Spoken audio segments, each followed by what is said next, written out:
Okay, so we're here. We are in the new apartment. Since the last time I have posted on YouTube, I've done a lot of things. I moved into a new apartment. It's a townhouse, multi-level type of style, so I actually get some exercise just moving around my house, which is kind of great, especially when you're working from home all the time in 2020. Yeah, my other one was very nice and new, and it was like one of the only ones that was really available when I was looking for an apartment. So this one's not as modern as the other apartment that I had, but I generally really like it and enjoy it. Now I have a dedicated office space. Behind the camera here is my desk, and then over there on the other side of the room is my husband's desk, so I can record videos like this or just, you know, have a nice Zoom background. The other thing that happened is, like, I got a new car. It was a Prius C, because I already have a Prius, but my husband got a job finally. He's an immigrant and he just got his green card recently as well, so, you know, if you're in that same situation, you definitely know how important that is. So we decided to get a second car, and while I was in traffic on the parkway, my car got totaled. Luckily myself and my passenger, we were not injured. Yeah, my new car was totaled, so I've been having to deal with like insurance and stuff. Life has happened, so you can see that there's been a lot of things kind of going on where I just haven't been really focusing on YouTube lately, and I'm sure that's the case for a lot of us in this really weird year, so I totally understand. But anyway, the topic of this video is not to dwell on all of those things. It's just to give you kind of an update on some of the things that I've been doing lately, and especially, you know, with respect to language learning. The biggest thing is that I started a Lingoda quarter marathon. If you guys don't know what that is, or you've already heard of something called the Lingoda Sprint from maybe some other language YouTubers, basically what I'm doing is I'm taking online language courses for German. Yeah, I can go into more details about like the specifics of like what a marathon is and what a sprint is and all that stuff. But basically I'm just taking German classes every other day as a way to keep myself more accountable, especially for things like grammar. Even though I like grammar, I was the weird person in college who took advanced grammar and usage as a chemistry and physics double major, whereas everyone else in my class was like an English or communications major and they were like dreading taking that class. So, like, I actually do like grammar, but you know, sometimes, especially when it's in a language that you don't understand, for me English grammar is really easy because I already understand the language really well and I like writing. But German grammar has things that are very different from English, and so I find it sometimes difficult to convince myself to work on it because it's kind of hard and confusing. Especially something like German cases, for example. That's actually one thing that I'm struggling with a bit right now, because I know the academic definition of like what is accusative case, like what is dative case, but I find it difficult for me to actually like use it when I'm actually just talking German out of my brain. So like if I'm trying to express something to my husband who speaks fluent German, just, you know, randomly saying it in German, I'm just using whatever article is kind of like the default accusative article. So I feel like I'm always using accusative German, or at least using the other cases incorrectly, which, as we know, is wrong. Sentences can have a completely different meaning in a language like German if you use the wrong case. I actually asked this question on Twitter, and Elise Speaks, among some other people, responded to it. The way that they learn it is to just read example sentences over and over and just try to get this like feeling about which article is appropriate to use. Yeah, that makes a lot of sense actually, because you're kind of teaching your brain that pattern recognition. When you ask native speakers who like don't really care about grammar and stuff like that, like why is it dem or der instead of, you know, d or something, they don't know. It's because they just have pattern recognition from having all these examples over and over and over again. So that's one thing that I'm going to try out, but if you guys have any other suggestions, be sure to leave them in the comments below.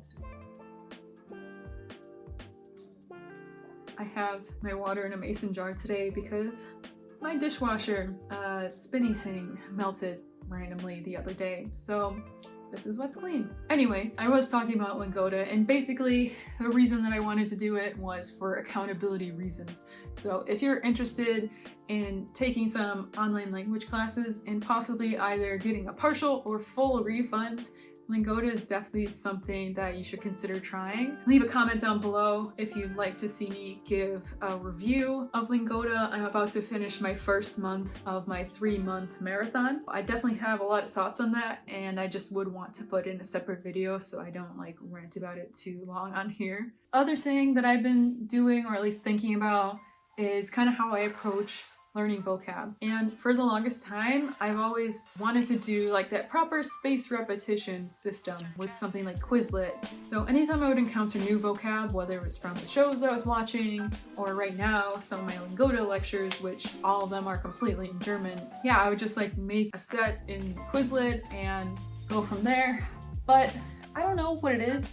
Maybe you guys feel something like this, something similar to this as well. I feel this disconnection to when I'm learning sometimes, when absolutely everything that I'm doing is digital. Like this is especially something that I think I encountered once I graduated from college, where, you know, I had a lot of like paper homework and, you know, you get like worksheets and handouts and whatever. Yeah, being outside of college and like especially doing more stuff with coding, all of it's on my computer. I use an iPad with an Apple Pencil as well for when I take notes. And even that, even though it is writing down something, there's just something that's so different about like opening a book and just turning to the next page, or like having like several different books open on your desk at one time. And that's just not something you can do in the same way on a computer or a tablet. I feel really disconnected from it. And so in the context of language learning, one thing that I'm gonna try in the next month or so is to make like handwritten vocab lists. Probably still gonna be on my iPad, but actually just like writing out vocab lists. Because, for example, if I find a word if I learned a new weather term, I could make a vocab sheet just for like weather related terms, even if I know some of them. Just writing them all down in a list of like some of the nouns, some of the adjectives or like related verbs, and also kind of practice going between like synonyms of certain things or antonyms even. So that's one thing that I'm gonna try. I don't know exactly what it's gonna look like yet, but yeah, that's something I'm gonna try to just make it feel a bit more concrete and just not all like inside my head, because I feel like that's stressing me out a bit. If you have any thoughts on this as well, if you're also feel like you're in this vague kind of stuck in your head because of digital stuff situation, or if you have any ideas for how you actually are trying to get through this yourself, definitely leave a comment down below, because I'm sure a lot of us would benefit from having this sort of discussion. The next thing that I started doing a lot more lately that I've picked back up is reading pretty much every night before I go to bed on Link. I will actually read along with the stories, so I'll read the sentence out loud, then listen to it from the recording and like back and forth, practice with that. So yeah, I'm gonna read a little bit of a Link lesson to show my pronunciation. Let's do it. Adam hatte sich völlig gestresst gefühlt, bevor heute in die Arbeit kam. Anschließend hatte in ein anderes Büro, there's that word, gehen müssen, bevor mit seinem Chef zu Mittag aß. Am Freitag hatte einen Vortrag geben müssen, bevor bis spät in den Abend arbeitete. Hat seit langer Zeit, this one's a little tricky. It's like, hat seit langer Zeit, I still fucked it up. Okay. Hat seit langer Zeit keinen entspannten Terminplan gehabt. Dies ist die Geschichte, there's too many sh in that word, Geschichte aus der Sicht von Atem in der Zukunft. Ich fühle mich heute total gestresst, bevor ich zur Arbeit gehe. Ich werde diese Woche einen vollen Terminplan haben. Heute werde ich viele Kunden anrufen, bevor ich auch in einer Besprechung sitzen werde. Am Freitag werde ich einen Vortrag halten, bevor ich bis spät in den Abend arbeiten werde. Ich habe seit langer Zeit keinen entspannten Terminplan gehabt. Hier sind ein paar Fragen. Du kannst sie selbst beantworten oder einfach nur die Antworten anhören. Anhören.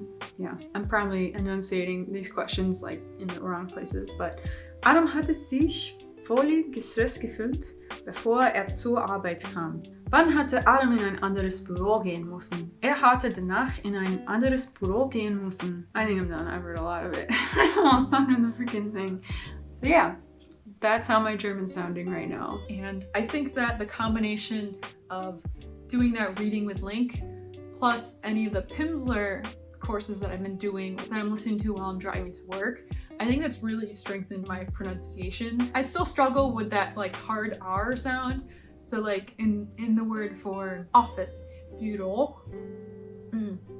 Yeah, I don't think I have that yet. I'm really trying to figure it out. Like I've been asking my husband, I keep asking him for like help with that, but he doesn't really know how to help me, or maybe I just don't know how to do what he's trying to tell me. I don't know. It's just really hard.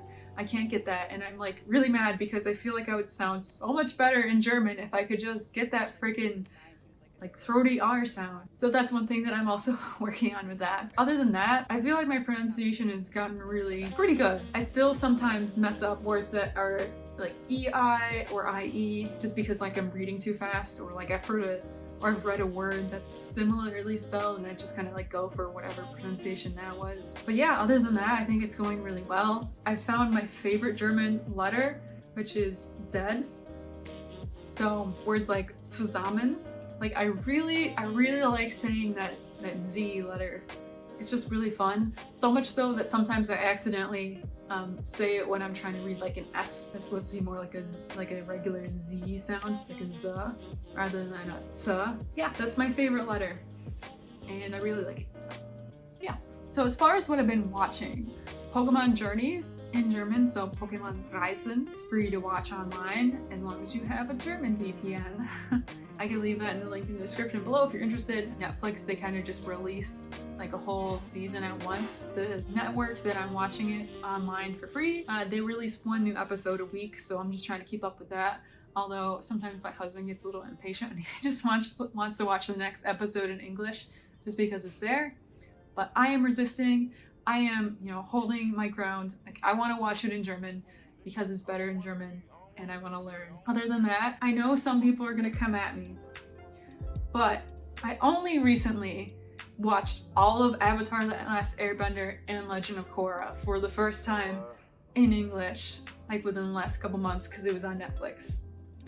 And I wish I did it sooner. I really do. I loved it. It's a great series. My favorite character is probably Uncle Iroh. Since I already finished that and I've been binge watching a ton of like Avatar related lore and like whatever other stuff on YouTube, I've decided to try watching Avatar in German. I started the other day while I was just like doing some graphic design stuff on my computer where I'm not like using language or anything, just listening to it. And it's great because this is one instance where with Pokemon, I'm watching new episodes that I've never seen before in German. So it's more of like a listening comprehension and, using comprehensible input to learn new stuff with a language. Whereas what I'm doing with Avatar is I'm rewatching something that I've already seen, but now it's in German. And so it's actually helping me understand new words that I'm encountering because I already know actually what's happening. My brain is kind of processing what I know about what's already happening, what I'm seeing on the screen, or at least just hearing if I'm not actively watching it because I'm doing something else and just listening. But yeah, it's a really interesting experience, and if you're an Avatar fan, I definitely recommend finding a dub of your target language online to re-listen to because it's really interesting. Other than that, through quarantine, like my husband and I have been we've binged like all the good shows on Netflix, like The Queen's Gambit, Emily in Paris, pretty much every good sci-fi show. We're still looking for new shows, so if you have a suggestion, definitely let us know in the comments. So yeah, that's what I've been up to lately. If you like this video, be sure to give it a like to bless me with the algorithm, and I will see you next time. Cheers! I was actually sitting like this when I did my first recording of this video, and then I just kept like sliding down the couch because this couch is like slightly back at an angle because it's a futon. So I decided I would record this video like this. I kind of like have my elbows on my knees, which I think was better. I don't know, what do you think? And what do you guys think of this background. We have this fun stuff over here. This book is actually Handbook of Chemistry and Physics from I think it's like 1943. It was my grandfather's when he was a mechanical engineer in university in the 40s. So it's really interesting actually because there's a lot of stuff that doesn't exist anymore in science or like was not proven wrong but like refined. So it's very interesting. And then I have these paintings that I got from Home Goods, and the pillows are the same. You've seen them before probably, but I'm very excited because now I have a home that doesn't have like super ridiculously tall ceilings that I have no idea what the heck to do with. These are a bit more manageable, so I'm excited to decorate my new home. But yeah, it's taken some time because of all the other weird stuff that's been happening in my life lately. Life is what it is, so